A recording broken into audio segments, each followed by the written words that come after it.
Finally, we are honored to have with us Mr. Tom Perez, Director of the White House Office of Intergovernmental Affairs and Senior Advisor to the President. Director Perez's role in supporting intergovernmental collaboration is essential to projects like Safe Streets for All. We're grateful for his partnership at the federal level. Please join me in welcoming Director Tom Perez.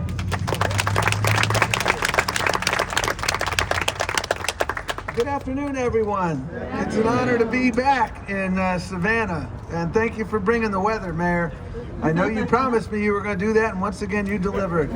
There you go. And Chair Purcell, it's an honor to meet you, and thank you for your distinguished service to the residents of Georgia. It's been great talking to you today, and I appreciate what you have done. And I want to say thank you to everybody here. And you know, I have the privilege of working with the President and the Vice President on a host of things. And I want to start out simply by saying thank you for all the work that has been done in the aftermath of these hurricanes. I was in Augusta yesterday. I've traveled with the President down to Florida. I appreciate the leadership and partnership with Governor Kemp. I know the President spoke to him early on. They've maintained a very good line of communication.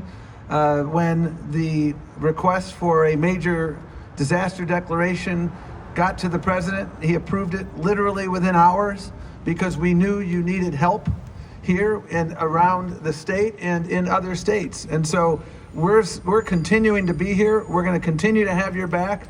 You have taken over 300,000 cubic tons of debris already. And to give you a sense of what that is, you know, when you use the word, 300,000 cubic yards of debris, that's about 3,000 football fields worth of debris. So if you want to get your head around the remarkable work that's been done here, and we will continue to work together with you, and we will continue to make sure we're investing across the state. I wanted to take that moment to say thank you. This is not a moment about Republicans, Democrats, and independents. It's about helping your neighbor. And that's the President, that's the Vice President's very clear message. And that's what we've been doing together, and that's what we'll continue to do. You know, I want to take a step back on the issue of this wonderful day and the Safe Streets for All grant announcement. And by the way, I will say this. There was a lot of competition for a limited amount of money, and you competed well because you have a great city manager, you have a great team, you have a great mayor, and you have great partners in the state, and it was a very collaborative process, and you put forth a great proposal. And so you should be very, very proud of what happened, because again, there's a number of jurisdictions who would love to have this money. We wish we could get more. We hope to get more. And the thing about it that I think it's important to take a step back on is when you look at infrastructure a generation ago, how did we conceive of infrastructure? We talk about, you know, the Eisenhower era as an era of great infrastructure investment across America, and it undeniably was.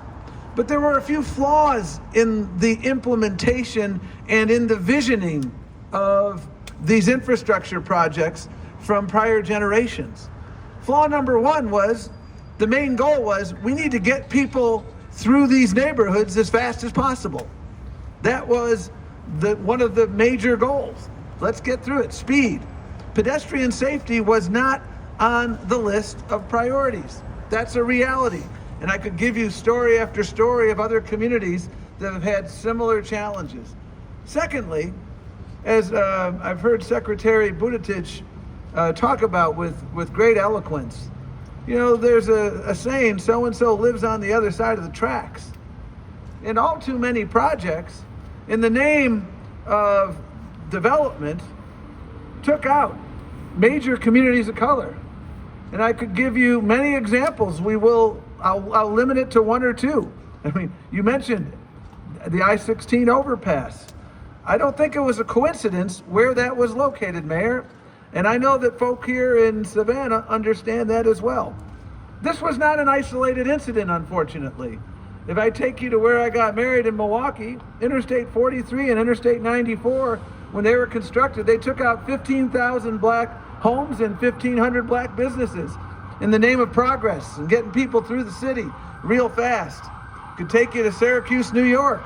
Interstate 81 went and continues to go right through the heart of the black community in Syracuse. So when the president and the vice president came to office, a big part of the vision of transportation investments was equity, and continues to be equity. It's about understanding, and you understand this in the city council. And I want to thank the council members. 20 years ago, I was serving in local government. You can't print money. You got to solve problems. And you can't solve problems without serial activists like Virginia. And I have a lot of serial activists where I live in Maryland, and I love them because they hold us accountable. They give us great ideas. And I appreciate that. And so what we have to understand is that equity is an incredibly important North Star. And equity means geographic equity. Equity means, making sure that we're not having a bias for people driving cars as fast as possible, but our bias is about protecting safety. That is really, really important. And as we look at all of the investments, the Reconnecting Communities initiative is about reconnecting opportunity. It's about making sure we learn from, frankly, decisions, and I would argue, frankly, more bluntly, the mistakes that we have made and the communities that we have exploited over the course of these mistakes, so that we can build a Savannah, we can build an America that works for everyone. And so your Vision Zero is 100% aligned with the goals of the Biden-Harris administration, to make sure that communities can be safe, to make sure that zip code never determines destiny, to make sure that we don't come back in 20 years and see disparities in death rates or injuries in certain communities, because we have seen that all too frequently. You live on the wrong side of the tracks, and you are vulnerable to many public health challenges. You are vulnerable to pedestrian safety challenges. You don't get the infrastructure investments that you deserve. And that's what this project is about, in no small measure. It's about making sure that we can come through this. And you got a 10-year-old and a 12-year-old, and you can let them out of the house and not worry if they're going to come home. I was in Kalamazoo, Michigan, literally 3 weeks ago, and the city planner and the city manager and others were talking about the exact same project they are working on with federal help that you are working on here. And the most important and frequent thing they heard was from parents of 10-year-olds and 12-year-olds who were saying, I want a Kalamazoo where I can let my kids leave the house and not worry that they're going to get run over. I don't think that's too much to ask.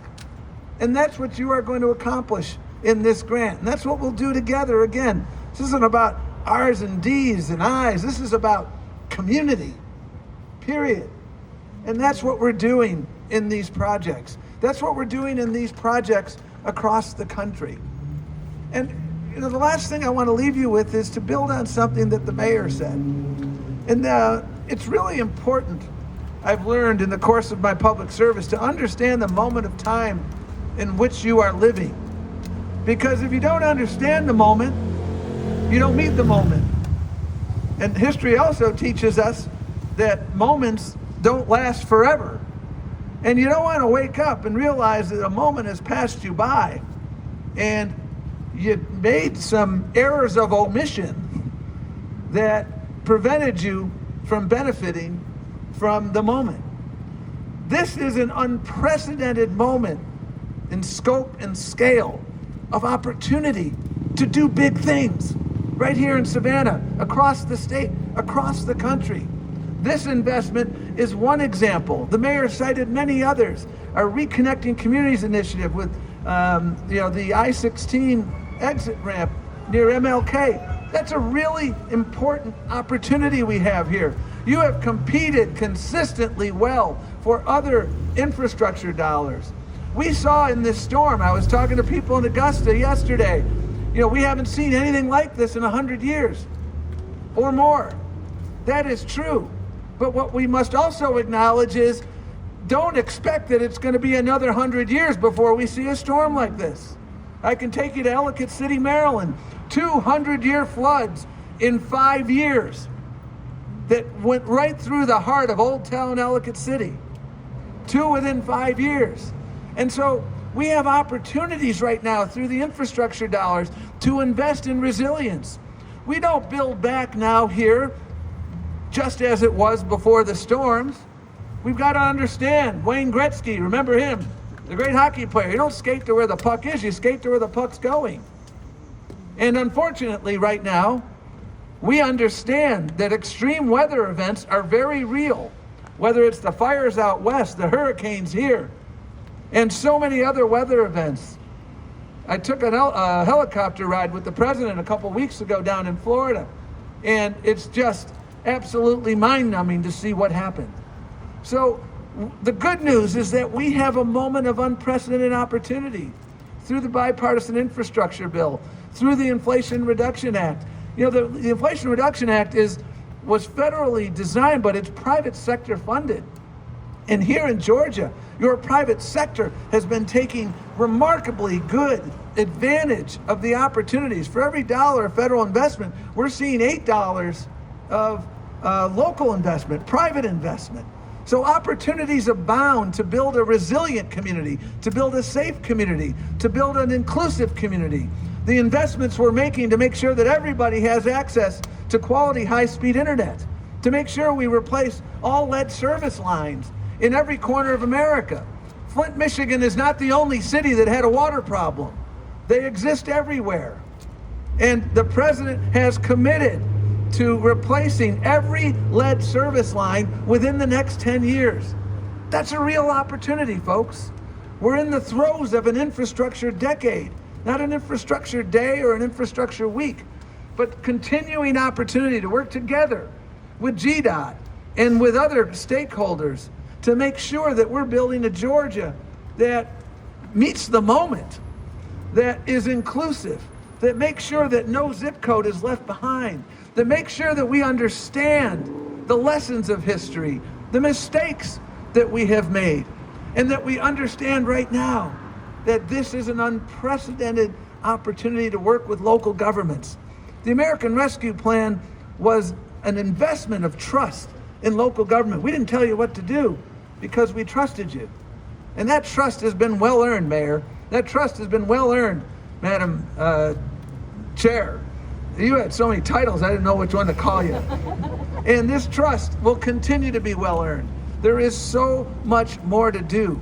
And if the president and vice president were here, they would tell you they come here with incredible optimism because they know you are spending these precious dollars very, very effectively and inclusively, and there's more to come. Let's make sure we meet this moment. Let's make sure we don't let this moment pass us by because it's a moment of remarkable opportunity. History teaches us that the moments of greatest challenge in our nation's journeys to form a more perfect union have been also the moments when we have done the biggest things in our country, whether it was the 1930s, when in the throes of a depression and a global conflict, we built a New Deal, we built Social Security, we created basic rights for workers in the 1960s in the throes of a Vietnam conflict. You'll be safe every year when you're walking down this street as a result of what we're doing right now. The 1960s, you know, a very tumultuous decade, but also the decade where we passed Medicare, Medicaid, civil rights laws. We invested in people. And we invested in that social compact. We're in the middle of another moment right now of unprecedented investment and opportunity. You are taking incredibly good benefit of this moment. I congratulate you, and I know you'll continue to do it. So thank you, and we're proud to be a partner with you.